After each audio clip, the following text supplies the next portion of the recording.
And we are live. We are getting ready for week 5 of fantasy football and NFL football. My name is Mark, My name's Mark. and this is the M&M Show. As you can see, we've made some drastic changes to how we are recording. So, We're no longer stuck in the same room. nope. Free at last. Free at last. So, just slowly but surely advancing in our tech realm. And, why don't we just start talking some football, right? Yeah, let's go for it. Do you want to kick us off with our predictions recap from week 4? Right. So we'll discuss some correct predictions and some incorrect predictions that both Mark and I had. As for myself, I don't know if we should count this as a correct prediction, but I kind of hinted at Chase Brown last week, maybe being a sleeper type of running back of some sorts. And what do you know? He just bursted out of the seams. Yeah. Yeah, that paid off for you big time. I still don't know what to make of the Bengals backfield, but he had a big game last week. Yeah. I don't have any correct predictions. I don't think I really made any predictions last week that panned out. So, word of advice to our listeners: don't always take what I say as gospel truth. I did have a couple of incorrect predictions I'll own up to here before we get to yours. One was about a resurgence of Amari Cooper. I really thought after week 3 that he was on to bigger and better, and then he really had a dud in week 4. Maybe it's just Deshaun Watson, maybe it's just the entire Browns offense. But that one stung a little. Then also Josh Allen. I mean, we expect Josh Allen to be a top 3 QB week in, week out, and he still put up some numbers, but it wasn't anything like we expected. So just that lack of consistency, that was a incorrect prediction on my part. Bill shot us all on Sunday night. Yeah, that whole game. Yeah, just one more point on Chase Brown here. I have him in 3 out of 4 of my current fantasy leagues, and I only started him in one of my leagues. And that made the difference for myself on one of my games. So, and he would have helped out a lot more if I just had a little more confidence there.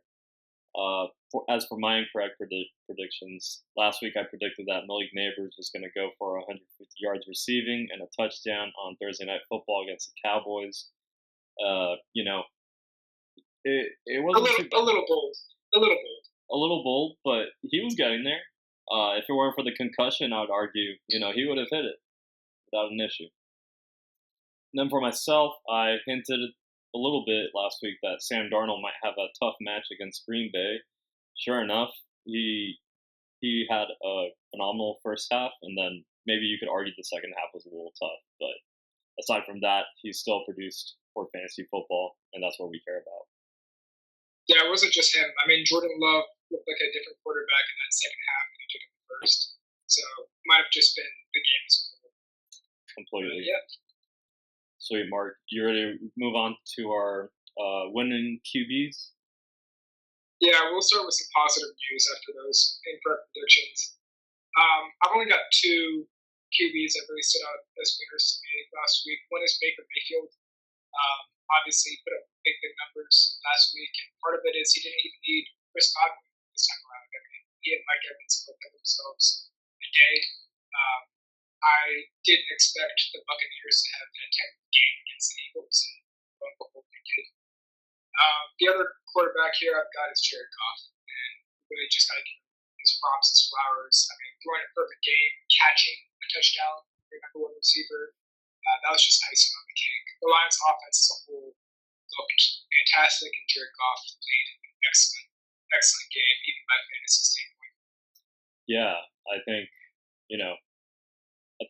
the fact that Amon-Ra went as the first rounder earlier in this year, I think we just got to give him some credit for the throw too. The guy can throw touchdown passes also, so no one's taking account into that going into the season. But sure enough, at least Amon-Ra and you Taysom Hill. Yeah, and I love seeing a redemption game from Baker here in the Bucs. they're super hot offense before week 4, week 3, and now week 4 they're just showing again that they're the real deal, and it's good investments to have in the Bucks offense. As for Big time. as for myself, I have 3 winning quarterbacks. I'll start with Justin Fields. I had the confidence to start him in one of my leagues, and without him, I would have definitely lost and been 0-4. So happy that paid off for me. And yeah, just again, dual threat running type of quarterback, and he put up a 300-yard passing game with 2 rushing touchdowns. Like, really can't ask more for that. I think he was QB1 too, in terms of scoring. He was. Yeah. CJ Stroud is next, returning to form, showing us the Houston that we remember from last year. So positive signs if you have any pieces in this Houston offense, aside from Tank Dell, of course, unfortunately. And my last winner is Lamar Jackson. And I almost want to say that I think we all know he's a regular season menace, but who else was a regular season menace back in the day? Peyton Manning. So some resemblance there. You can't make that call. You can't make that call in all seriousness. Lamar Jackson and Peyton Manning. Of course, Peyton Manning was notoriously the sheriff in the regular season, and then, had it tough in the playoffs. And that's exactly what Lamar Jackson is right now. We love him in the regular season, and then in the playoffs, just falls a bit short. See, this is farm and engagement, and we're not even through the quarterbacks. All right, I see the comp, though. I'm curious to see what Lamar Jackson is like in the NFL playoffs. But for fantasy purposes, it doesn't matter. Regular season is all we care about. Without a doubt. Let's move on to some losers. Who do you have? Okay, to lead off, I got Will Levis for starters. Listen, I'll be upfront with our listeners. I thought he was going to be a top 15 quarterback this season. I thought he had the raw talent. I thought he had potential after the last few weeks of last year. And then, horrible. I mean, he was injured, which sucks for him, but he ended with negative 0.5 points. You know who had more points than Will Levis last week? We did. You know who had more points than Will Levis last week? Bryce Young. It hurts to see as someone who thought there was potential there, but week over week he just makes some really questionable decisions, lots of turnovers, and I feel like he's costing the Titans game. The other quarterback I've got on here as a loser is Aaron Rodgers. It was really rough weather for the Broncos-Jets game. I mean, Bo Nix had been 60 yards. But we expect more from Aaron Rodgers, especially when you have Breece Hall, when you have Garrett Wilson, when you've got Tyler Conklin, and when it's Aaron Rodgers, multi-time MVP, can make those throws. He showed it last week. Just really did not execute this go around.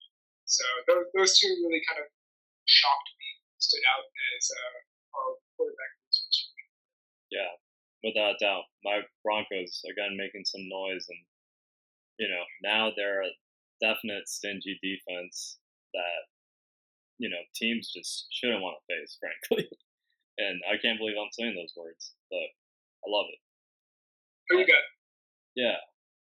I have Josh Allen as a loser. You alluded to Josh Allen earlier today.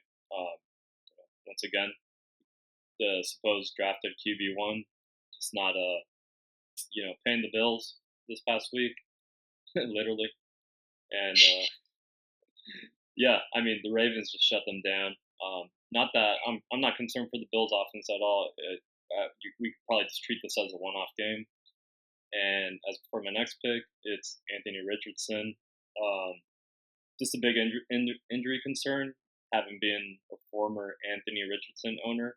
We'll get into that later. But yeah, interesting. Just I just have a lot of concerns about Anthony Richardson. So I hope this is the last week I keep him here, and probably the last time I'll talk to him about Anthony Richardson until he, performs in terms of fantasy football.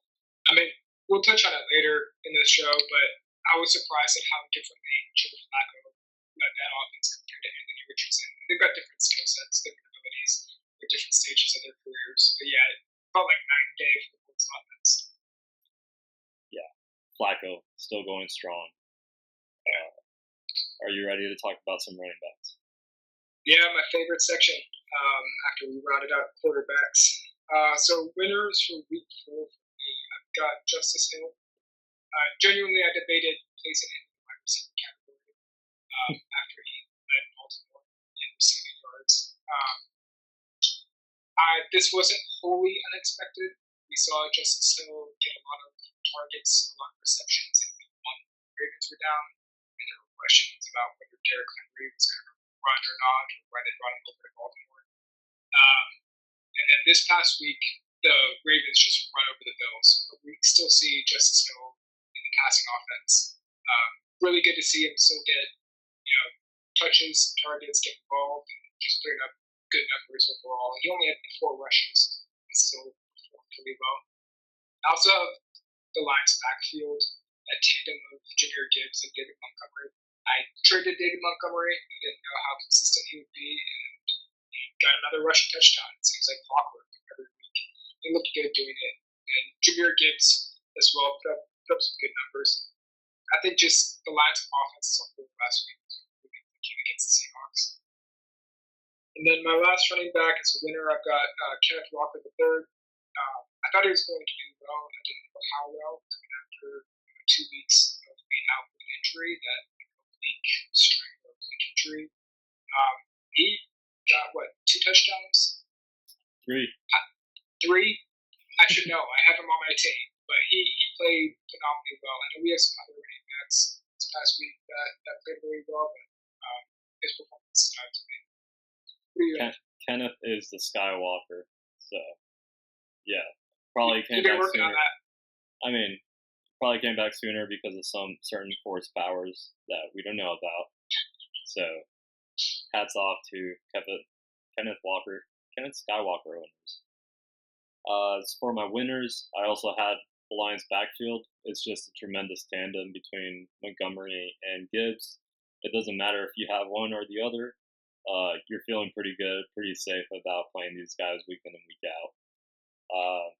My number 1 winner, though, is Alvin Kamara, because he just keeps performing up to that level. Again, this was a guy going in either the 4th, 6th round, I'd see. So depending on the size of your league, and it's just such a bargain, and it makes your team look that much better if you made the right selections along. Another shout out to the Commanders' backfield. We got to see instead of the former Austin Eckler. Yeah, instead of Austin Eckler, we got to see the 3rd stringer. Still don't know his name, but he put up some numbers, and so did Brian Robinson's. And again, this is probably just another testament to JD5 and his running abilities that he's capable of. It just keeps the defense on their toes because they don't know who's going to get the ball. It's pretty outstanding. Let the record show this time around you're wearing red, not me. Fair. Don't tell people I'm a Commanders fan. Don't lie to our viewers. It's funny you mentioned that. I have a friend in DC, and I'm begging him for him to go to a Commanders game. I've got another friend moving to DC, so hey, I think the whole train, we're going. Signs are pointing. Yes. As for my last winner, I have Jordan Mason, because again, just another steal if you picked up this guy, and it's the San Francisco offense, and I'm just loving being a Jordan Mason owner. So those are my running back winners. Let's talk some losers, shall we? Yeah, I've got a couple of those from this past week. We both have Breece Hall. I feel like that's the obvious, the low-hanging fruit. When you have 10 carries, 4 rushing yards, I'm not in the NFL, but what are we doing, people? That is horrendous. For someone who, was a consensus top 5 pick, that's a rough showing for all Breece Hall owners. Other top running backs that also last week have got Bijan Robinson on here. He was still involved in the passing game, but Tyler Algier got more rushing attempts, more rushing yards than him. And just over the past 2 weeks, we've had some concerns about him. I think he's still going to pick it up over the season, but those are lingering. We've also got Travis Etienne on here. He was injured. You can't knock him for that injury, but he got outperformed by Tank Bixby. And we've seen this in a couple other situations. We've seen this with Bucky Irving and Rashawn White most recently. But the RB2, outperforming, getting some more touches or making the most of those touches compared to the RB1. And that might be the case in Jacksonville.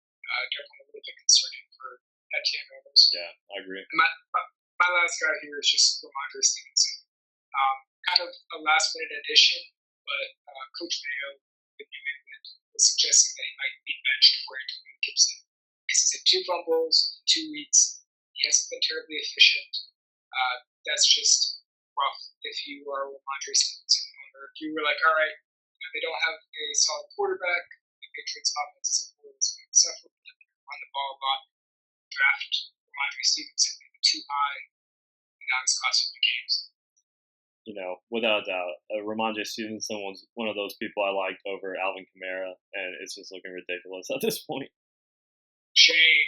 Yeah. Shame. Yeah, no doubt. But I'm not a running back guru, so I'll let this one pass and won't be making the same mistake next year. But as for my losers, yes, Breece Hall. Again, stingy defense from the Broncos. Even Braylon Allen. When Braylon Allen got the ball, the Jets offense just was in shambles on Sunday. At Devon A-Chain, again, the Titans defense isn't all that half bad, and Miami just looks like they're missing Tua. They're just a different team when he's on the field. It's just showing the difference because we know if Tua were there, we'd be seeing a little more points from Miami, a little better performance from the offense. For my last loser, I have Carson Steele, who I somehow started and still won my matchup. It was atrocious. I'll put it up if I'm able to. But yeah, I think instead of a pet alligator, he might need a little pet hippo.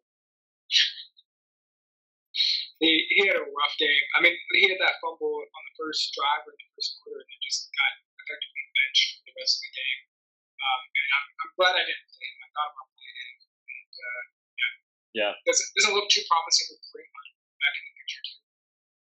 Yeah, I mean, obviously there's more trust with Hunt, but Carson, you're gonna have to not cough the ball if you want to get another chance. So. Yeah. Hey, Mark, you know what the NFL stands for? Hit me with it. Not for long. Well, especially for running backs. Yep. Sadly. Well, that rounds up our running backs. We're getting to your favorite section, your bread and butter, receivers. Do you want to kick us off with winners for week 4? Yeah, without a doubt. I love me my receivers, but these are some guys. Most of my winners I'm actually missing in most of my teams. And I really regret not having any Nico Collins in any of my teams. So the guy, he just looks like a stud. I think we maybe talked about it at one point that he kind of reminds me of Andre Johnson in a sense, the old Houston wide receiver. Collins is a little slimmer, but still, the athleticism is next level. The separation and everything. I mean, he's Stroud's favorite target. So, there was a little time period to trade for this guy, but we just weren't sure about the Houston offense. But now they're just it's coming together. So include Stephon Diggs there, just because he was going after Collins. He was going right around the Tank Dell territory. So it's either you're taking Dell or Diggs, and Diggs has just been that much better than Dell and maybe some of the other guys around there, Scary Terry. So love to see it from Houston. Another winner, Brian Thomas Jr., another LSU guy. So, just like Neighbors, Brian Thomas, he's really coming together in this Jacksonville. He's the only one you want from the Jacksonville team, which is Yeah, it's, he makes Trevor Lawrence look a little better than what he really is, probably. Um, Deontay Johnson, once again, he moves from the wild card section to the winners because he's done it 2 weeks in a row now. So good to see it. And my last winner, Xavier Worthy, even though he barely, performed with 4 catches, I believe, or so, and a touchdown, which saved his day for fantasy. He's going to be one of those targets that Patrick Mahomes just has to look his way, and they have to game plan to get Xavier Worthy the ball more now. So I expect to see good things from him. Yeah, same here. Even if Andy Reid and Mahomes are insisting they'll spread the ball around, I mean, Xavier Worthy is effectively now receiver number one in the Chiefs. Deontay Johnson, really quickly, his agent has got to be happy that Bryce Young got benched. I mean, it's just doing wonders for Deontay Johnson. It's incredible. Yeah. I've also got Nico Collins and Stephon Diggs up here as winners in week 4. I'm not going to harp too much on that. Pre-draft at the start of the season, I didn't know how to make heads or tails of the Texans offense in that receiver core. And it's starting to kind of take shape. So both of them are still putting up numbers. They'll have a day here or there, but that hasn't happened yet. I've got Mike Evans on here. We talked about Baker Mayfield as a winner as a quarterback last week, and Mike Evans really showed up. Week 2, week 3 was a little bit quiet, but getting 4 targets last week and converting that into touchdowns is nice. And the 2 other winners I've got here are Xavier Worthy and Jameson Williams. I don't know what to call that crew. I call them the Big Play Boys or the Big Boom Boys. They're boomer bust plays for sure. But I think Jameson Williams had 2 catches for 1 touchdown, including a 70-yarder. Xavier Worthy had that 50-plus yard bomb that he caught. Both of those guys are speedy, and if they get the ball downfield, you're getting those chunk plays, you're getting those touchdowns, you're getting points on the board. So this week they converted. Next week maybe you and I chase points, and they end up burning us for that. But yeah for week 4 they're winners. I think. If we're trying to chase points with these guys, we're in a pretty good place, I'd say. I love that you threw in Jameson Williams here because he just looks like a different beast out there. Like you said, the speed is just next level. And again, with that Lions offense, they're going to be running the ball, right? And what's that going to open up? Play action, right? That's where Jameson Williams just comes into the picture. So, yes, boomer bust. Lions are just so stacked. Yeah. Laporta, Amon-Ra, James Williams. We got James Montgomery. Throw this in as quarterback. They're continuing from last year, and it's good. Like they're proven now. So, we just better hope that they keep feeding our players at the right times. You want to continue with some positives with some other receivers? Yeah, let's talk some tight ends, right? So some winning tight ends. Who do you have, Mark? I only have 2. I mean, you've got one other one that I might have added, but I'll let you get to that. I had Taysom Hill. I hope he's healthy. He's been battling injuries kind of all season long. Both he and Alvin Kamara have rib injuries, but when Taysom Hill was in last week, he put up numbers. He had 2 rushing touchdowns on 6 rush attempts. Can you imagine 1/3 of all your rushes go for touchdowns? That's not sustainable, right? That's not going to be week over week. But he's a really cool catching player. He can pass, he can catch, he can run, and he makes a big difference for the Saints offense. The other tight end I've got as a winner is George Kittle. He also kind of suffered an injury, went out, came back in, but he's been pretty consistent. I think he's tight end 2 for this whole year. That touchdown catch last week, that was like a grown man ball. Just jumping over 3-4 guys, pulling it down. That's something that you can depend on in a 49ers offense that's fluctuated significantly over the past few weeks. Yeah, no doubt. Kittle, just with the tight end landscape just being the way it is, it's great to have someone like Kittle who, every other week he's gonna come out, do some things, get catches, or maybe score a touchdown. And with Taysom Hill, maybe I'll make a bold prediction here. Give him either 2 to 3 weeks to recover, and plug him back into the lineup. The man's gonna score. The man, they're gonna find a way to get him into the end zone because he's capable. They'll feed him. They'll feed him the ball. Yeah. So yeah, I had Who do you Taysom. have? Yeah, I had Taysom Hill as well. I had Jake Ferguson too. He's coming off 2 very good weeks, and just like last year, this is one of the guys that Dak looks to, kind of like the new Jason Witten of some sorts. Um, so I like him moving forward, and then Travis Kelsey, boom, poof, there he is. He's back. He's not in Swifty land anymore.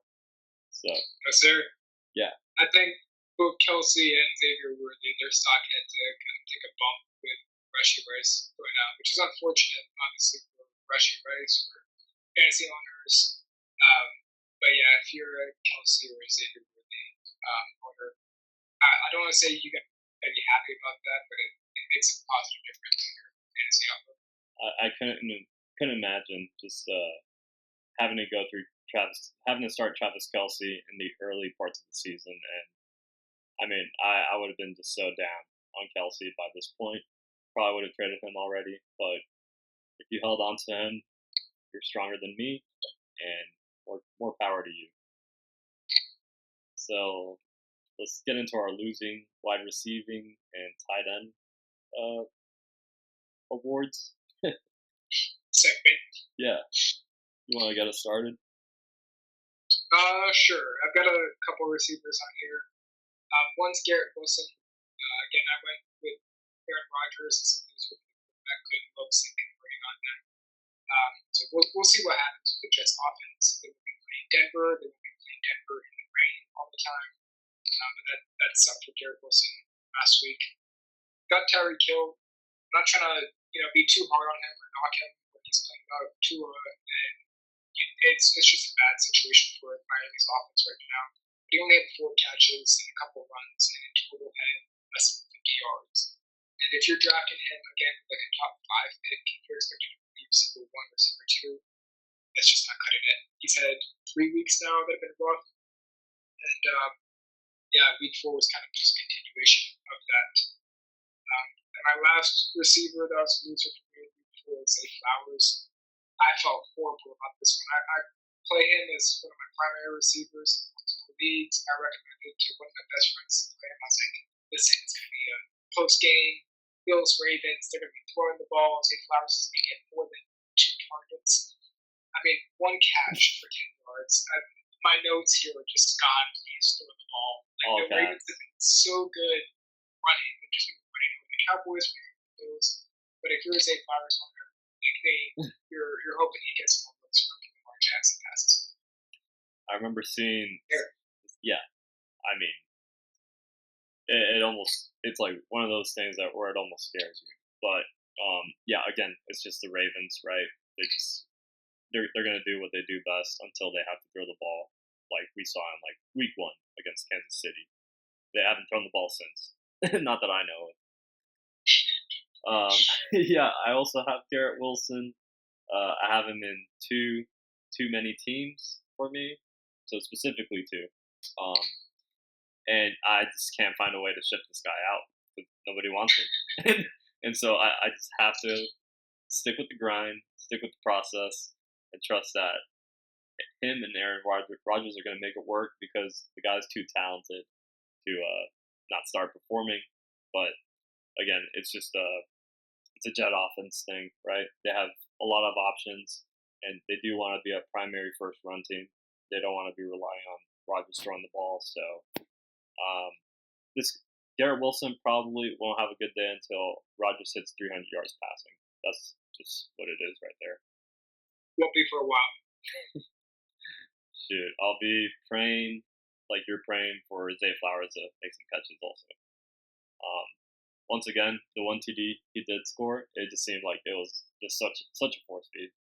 Just they just felt like, oh, we gotta get this guy a TD, and they did it. If you're a fantasy owner, you don't care if it was forced or not. You don't care if it was in garbage time or not. That touchdown counts for 6 points. Yeah. So and it's still measly 11 points for a first rounder. So all right, Garrett Wilson will work on it. And for my last loser, Rashi Rice, terrible injury, very unlucky. Uh, Patrick Mahomes inflicted too. So out of all the people who you thought could hurt this guy from the other 11 defenders on the field, had to be Patrick. Would have never guessed it. Yeah, let's. You gotta feel bad. You gotta feel bad for Patrick Mahomes taking out anyone who's taking out the best receiver. Top weapon. He had no business going for that time. Yeah, was easily on track to be top 10 fantasy receiver. Yeah, let's talk some loser tight ends. Who you got, Mark? I only have one. I mean, we go through this every week. The scarcity of fantasy output in the tight end position. But I've been high on Brock Bowers all season, especially after week one. I've made that pretty clear to everyone.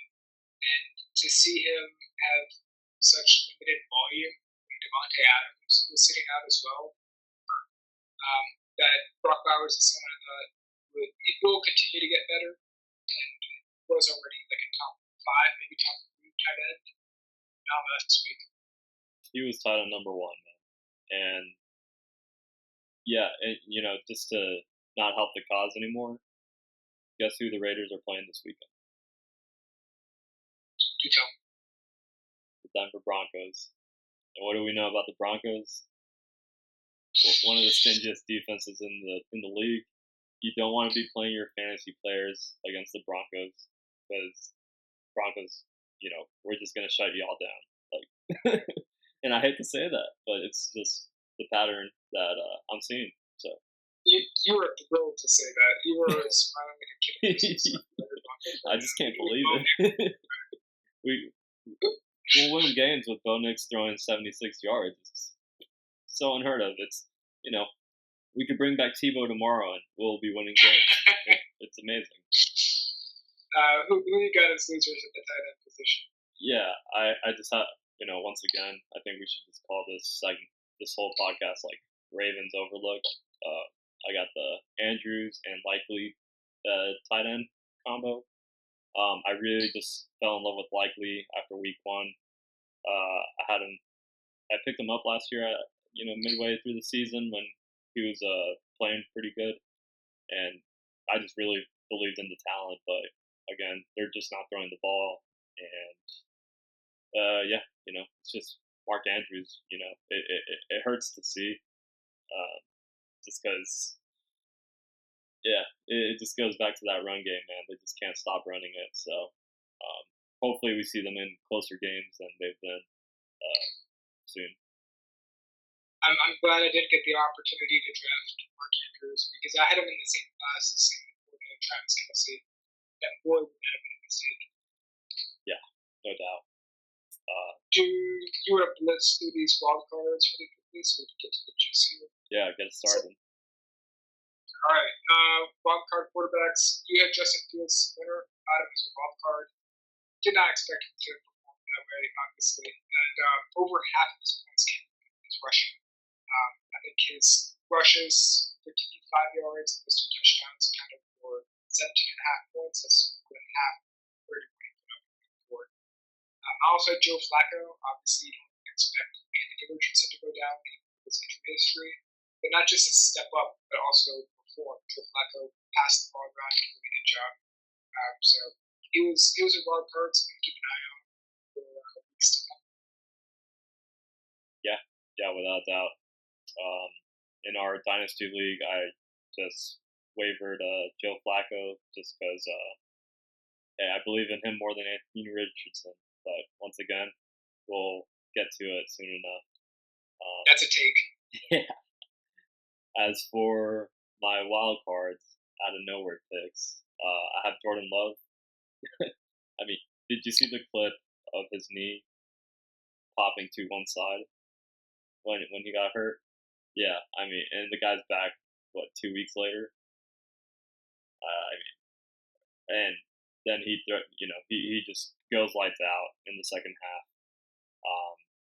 And He should have done a LeBron. Not one, not two, not three, four passing touchdowns. Yeah. Oh yeah. And then Geno Smith. Yeah. I mean, again, I said this last week. I think we seen, or 2 weeks ago, we seen this kind of stuff from Geno Smith. He's capable of it. Um, but once again, whenever it happens, you just kind of don't see it coming. And he was 5 yards away from a 400-yard passing game before he threw the game-winning interception to the Lions. So,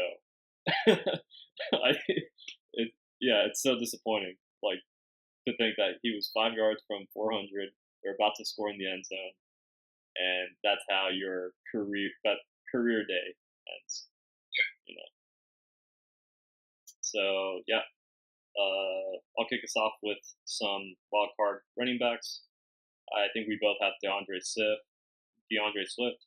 So, um, yeah, good to see him if you're a Swift owner. You probably started him, so good on you. It feels like one of those Amari Cooper situations for me last week, but this is complete fool's gold, and maybe we'll see it again one more time, but don't bank on it.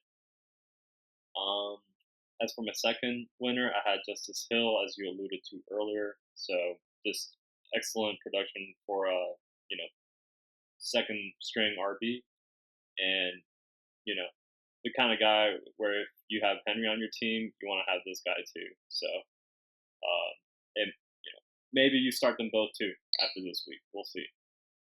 If you're like in a PPR league, or if you expect the Ravens to play from behind or pass, either of which has really happened after week 22, then yeah, maybe throw him in Netflix. Yeah, I've got DeAndre Swift. Great game. Like you said, I don't expect this all that often, maybe even again. The other out of nowhere running back is Jeremy Nichols, the other half of Commanders' backfield this past week. If you're a Brian Robinson Jr., you're probably seeing it right now. And the fact that this third string running back comes in and vultures 2 rushing touchdowns for your RB1. But he had a great game, and it was good to see him step up like that. Yeah, I mean, so that's the name I was missing earlier. There we go. And I'm pretty sure McNichols, yeah, and I'm pretty sure I got him in some league, but yeah, I love to sell insurance also. That's one thing I've learned this year. All right, so yeah, let's go wild card receivers. I have Dontavian Wicks, complete monster game. So another must add from the waiver wires. Yeah, we'll see if he can replicate it. But I love what I'm seeing from Green Bay. They seem like another one of those high-powered offenses you kind of want to have some investment in some way, shape, or form. Passing wise, running wise, that's a different situation. You could probably break that down for us in the future episode, I'm sure. And then I have Jordan Addison. He finally introduced himself to the 2024 season, so not a huge Addison guy, but he's capable of these kinds of performances. Yeah, we would have thought that at the start of the season, but Sam Darnold's been exceeding expectations. And it's not just Justin Jefferson. The Vikings offense as a whole has benefited. My 2 wildcard receivers this past week went in safe from again. I expected Deontay Johnson to have another good game after week 3, but I thought he would soak up a lot of the volume of targets after Adam Thielen on IR. It's good to see Xavier step up and have a big game himself. And the other guy is Paris Campbell. Couldn't tell you a thing about this guy. Don't know what teams he's been on. He's already reverted back to the practice squad with Philadelphia Eagles. So they're not keeping him on their active roster. But with Devontae Smith and AJ Brown out, he stepped up, got a touchdown, got every single pass thrown his way. So yeah, good game for him. I couldn't tell you where Paris Campbell went to college, but I can tell you he was a former Indianapolis Colt. And there was a time where it was Paris Campbell and who's the other Colts receiver, the one who's not getting the Michael Pittman. Michael Pittman. It was either one or two of these guys you were gonna take a chance on in the draft if you're paying attention to receivers like me and trying to invest in some of that rookie type of capital.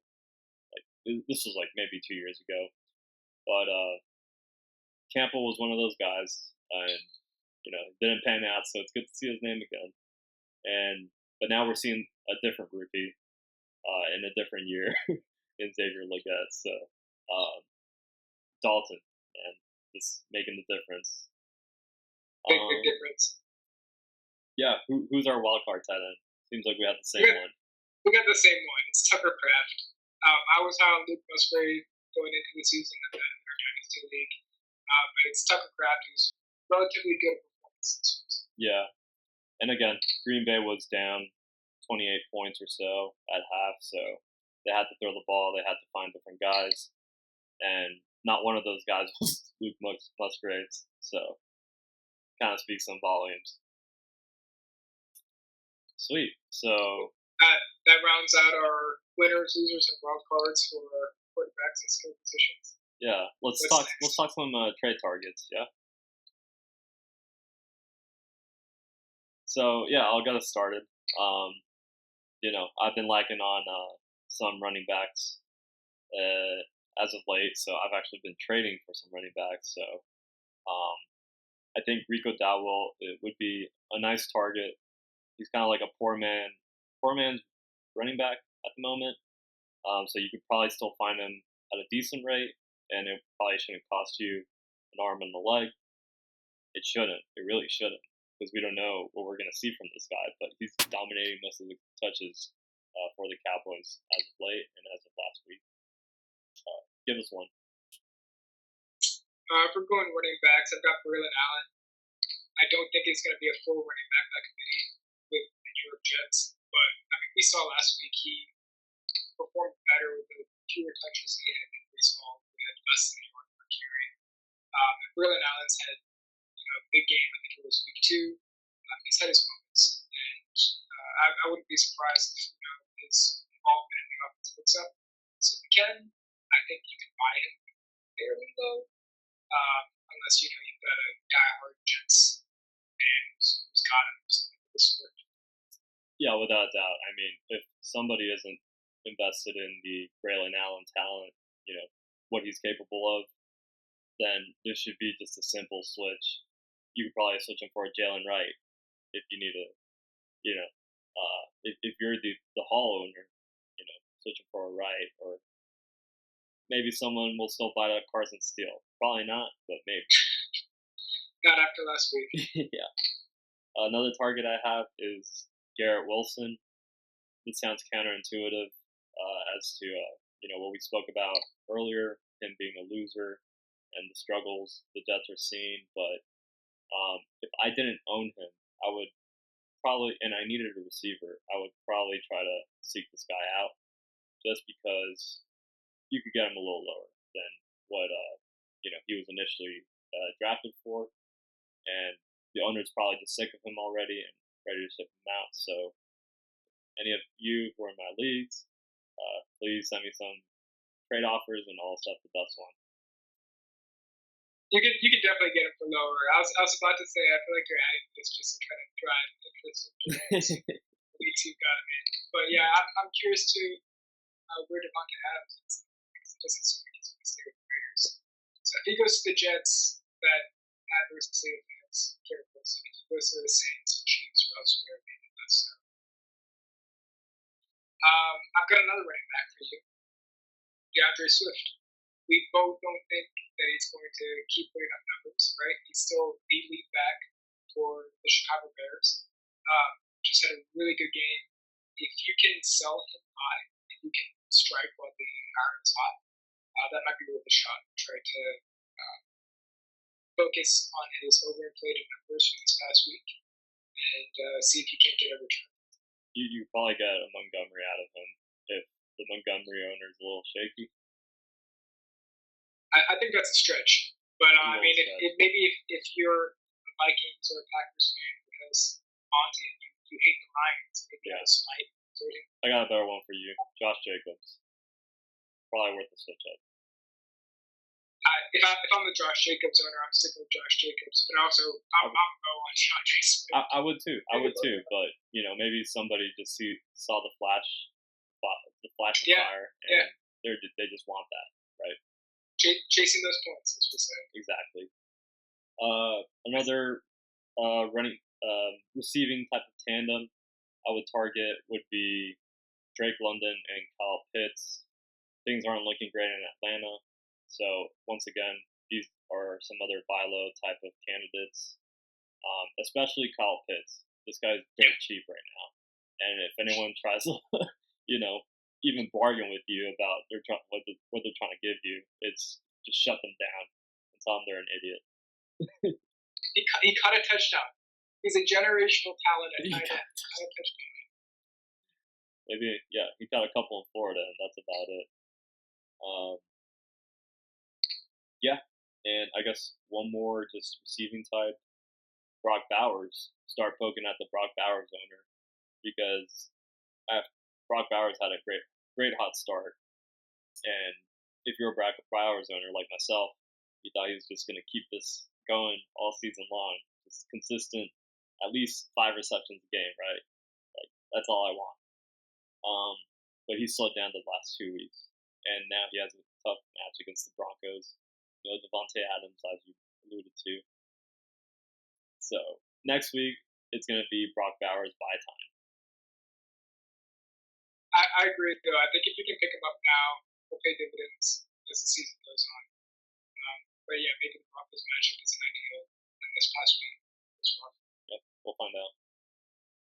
I've got 2 quarterbacks as trade targets to round us out. We can elaborate on one of them. One is Jaden Daniels. I think right now he's QB1. He's at least QB1. You're right. And do I think he's going to convert 80% of his passes every single week? Do I think he's going to get a rushing touchdown every single week? No. But he's playing really well, and it's been consistent enough to where we can probably sell high and get some really good value out of him. If you can get an above replacement quarterback in exchange and get a running back or get a receiver, that might be worth it. Yeah, if you have a good backup, then it's definitely something worth exploring. Then the other quarterback I've got on here is Anthony Richardson. We can talk about injuries. I think last week he was one of my losers. He had 4 picks, and he had touchdowns. If you can buy him low, I'm an AR believer. The potential is there. The ceiling is there. Just put it straight in my veins.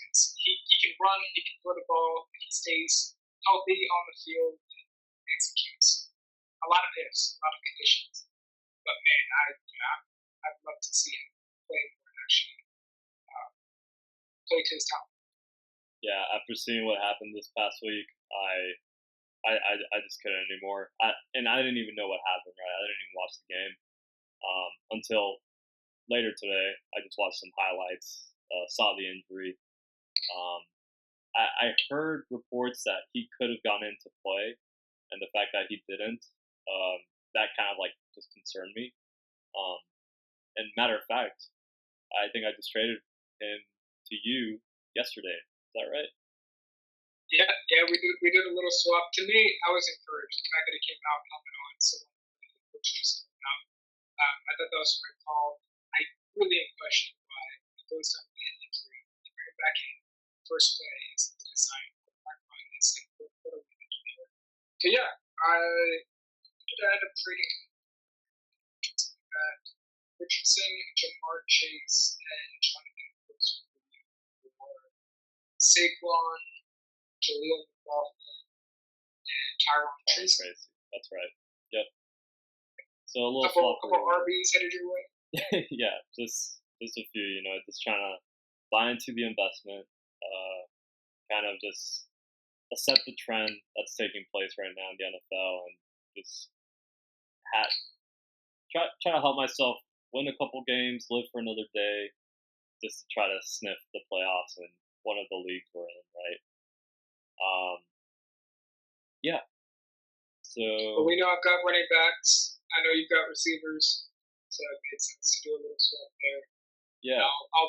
invest in Anthony Richardson like him.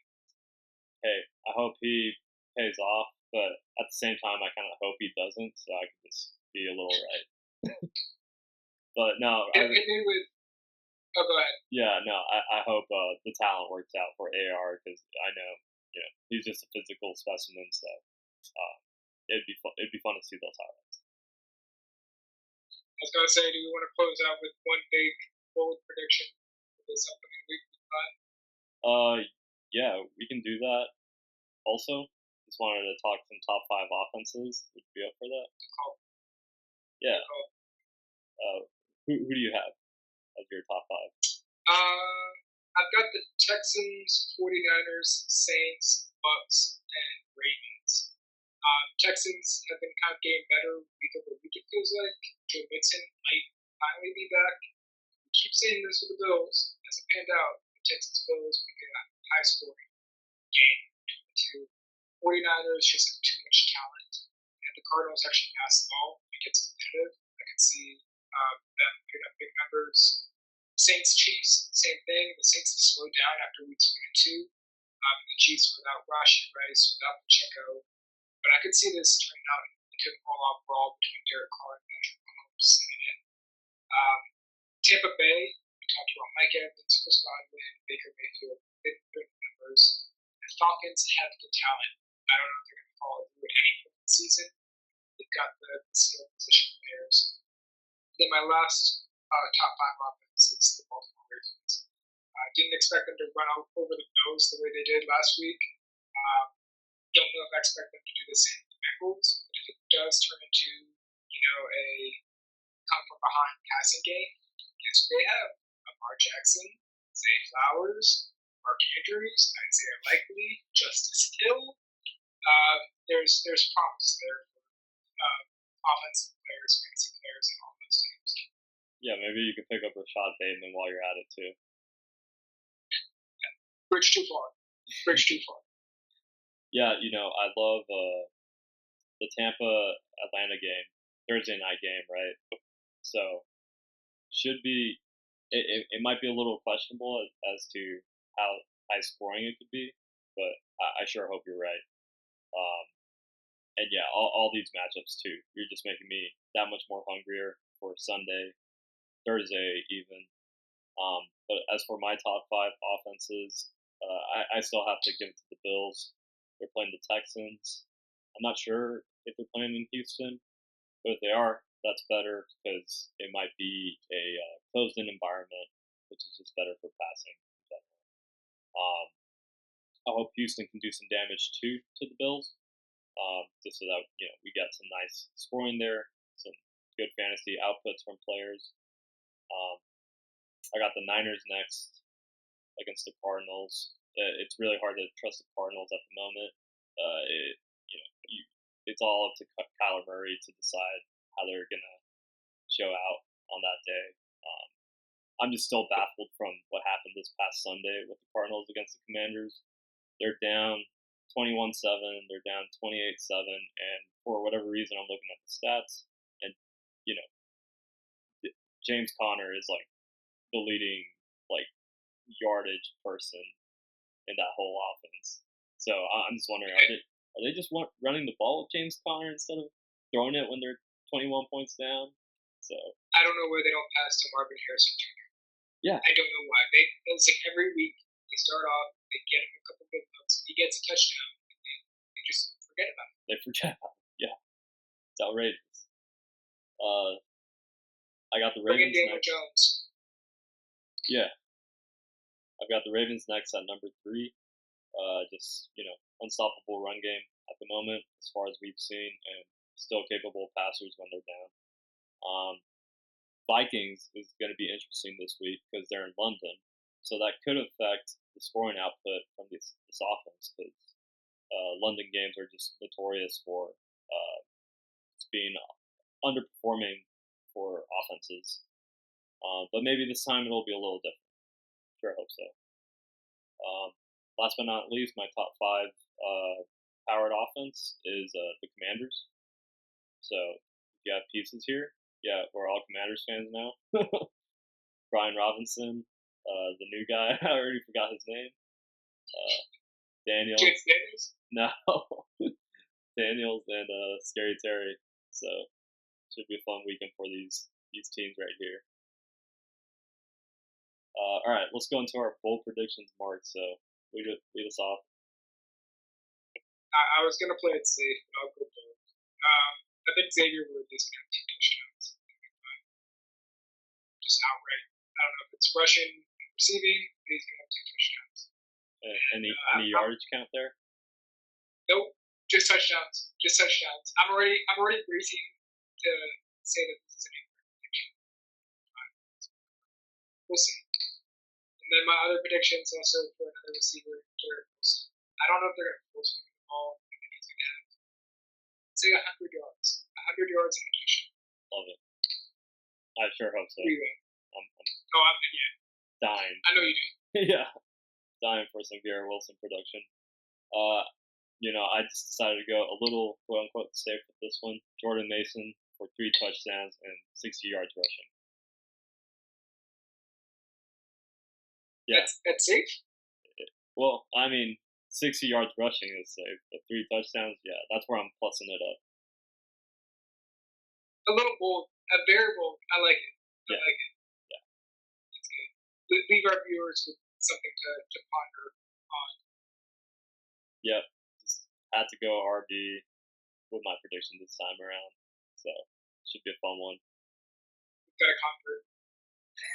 No, not yet, but it's just temporary. Awesome. Well, that'll do it for our podcast, Week 4 podcast leading into Week 5. So, we'll see you all next week and enjoy your games. Sir, same time next week. We'll do. Good luck.